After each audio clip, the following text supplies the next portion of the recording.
Bom dia, paz do Senhor a todos. Irei louvar o Senhor com o hino de número 17. Nas horas que passo pensando em Jesus, as trevas desfaço buscando a luz. Que hora de vida tão doce pra mim, Jesus me convida que eu suba pra si. Da vida voando sem nenhum temor, acima buscando do véu o amor. Que doce ventura, que aspecto feliz, que nova natura, minha alma bendiz. Do mar o bramido, da brisa o langor, da ave o carpido de doce amor. Me falam sentidos, acordes dos céus, me traz aos ouvidos os hinos de Deus. Minha alma ansiosa já quer percorrer a senda gloriosa que eu hei de ver. Que coisa tão bela, oh que luz sem véu, Jesus me revela, mistério dos céus. Vamos ler a palavra do Senhor no livro de Mateus, no Evangelho de Mateus, capítulo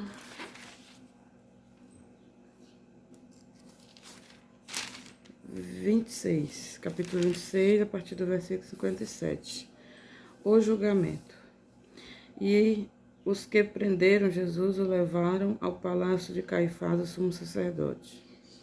Mateus omite o fato de Jesus ter sido levado primeiro a Anás, o sumo sacerdote anterior, como relatado em João 18, 13, 19 e 24, onde os escribas e os anciões estavam reunidos. Indica o palácio ou o tribunal do sumo sacerdote. 58. E Pedro seguiu de longe. Apresenta o apóstolo que volta para Cristo, de quem ele tinha fugido antes. Sem dúvida, num dilema.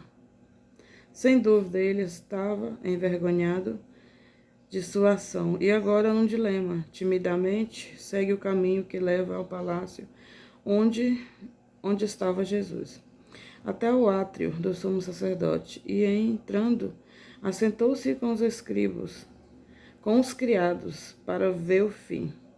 59. Ora, os principais sacerdotes, os anciões e todo o conselho procuravam falsos testemunhos.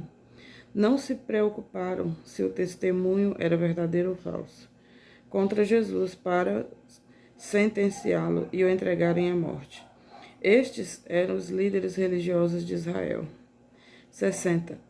E não o achavam, não encontravam duas pessoas cujos testemunhos concordassem, apesar de muitas testemunhas falsas se apresentarem, mas por fim vieram duas. Estes se aproveitaram de uma declaração feita por Cristo e a depuseram, tirando-a do contexto. 61. Que disseram, este homem não estava no texto original, foi inserido pelos tradutores. O acusador deve ter apontado o dedo para Cristo, referindo-se a ele desdenhosamente. Este disse, eu posso derribar o templo de Deus e em 3 dias reedificá-lo. Isto é uma distorção do que ele realmente havia dito. Jesus havia dito, destrua este templo, falando do seu corpo físico, e em 3 dias o levantarei. 62. E levantando-se o sumo sacerdote Caifás, disse-lhe, não respondas coisa alguma, apresenta Cristo, não respondendo os seus acusadores. Ao que este dispõe contra ti? 63. Jesus, porém, guardava silêncio. Cumpriu a escritura, ele foi oprimido, mas não abriu sua boca. Isaías 53, 7. E insistindo o sumo sacerdote, disse-lhe, conjuro-te pelo Deus vivo, que nos diga se tu és Cristo, Filho de Deus. 64. Jesus lhe disse, tu dissestes. Apresenta Cristo fazendo uma afirmação direta. Marcos relatou isso de modo mais claro. Eu sou. Marcos 14, 62. Digo-vos, porém, uma tradução melhor seria, mas além do mais lhes digo, que a partir de agora vereis o Filho do Homem assentado à mão direita do Todo-Poderoso. Realmente fala do julgamento do grande trono branco. Nesse momento, eles o julgam. Ele os julgará naquele tempo.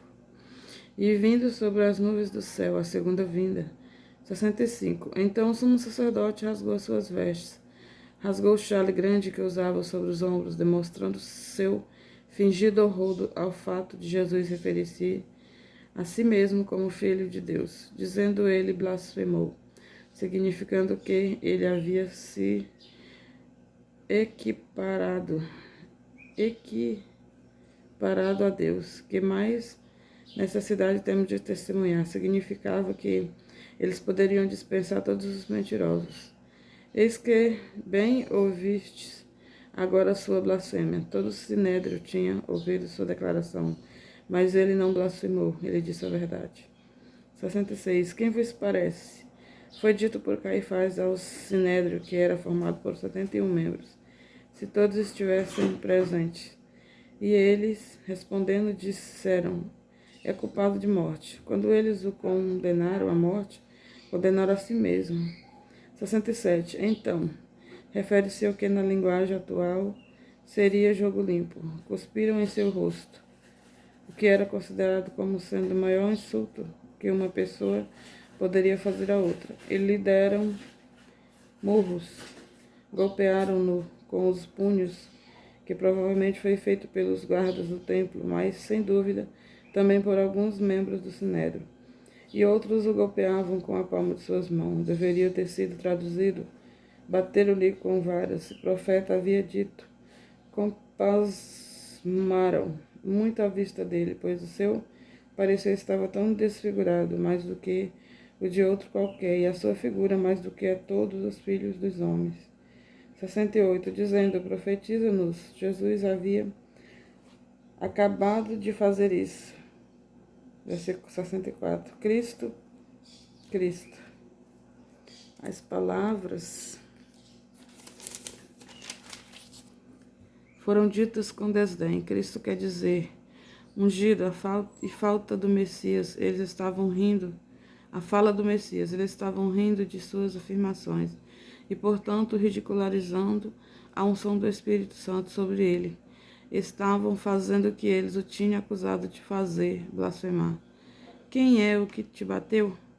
Marcos e Lucas disseram que eles lhe tamparam os olhos. Marcos 14, 65. Amém. Se você tiver gostado desse vídeo, que você se inscreva, dá um like e comente, compartilhe. Que Deus possa abençoar cada um, em nome de Jesus. Tchau.